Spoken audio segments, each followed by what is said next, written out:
గిన్నె పెద్దదైపోయింది. అన్నం తక్కువైపోయింది. అసలేమైందంటే పచ్చడి పట్టిన మూడో రోజు మళ్ళీ పచ్చడిని ఒకసారి మొత్తం కలుపుకోవాలి కదా! అదే ఈరోజు చేస్తున్నామన్నమాట. మొత్తం కలుపుకొని ఇలా జాడీలోకి వేసుకోవాలి. అవును, అడగడం మర్చిపోయాను. మీలో ఎంతమందికి ఈ మామిడికాయ పచ్చడి అంటే ఇష్టమో కామెంట్ చేసేయండి.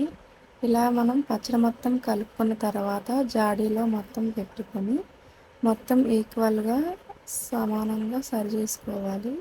దీనిలో మనకి పచ్చడి ములిగేంత వరకు ఆయిల్ వేసుకోవాలి.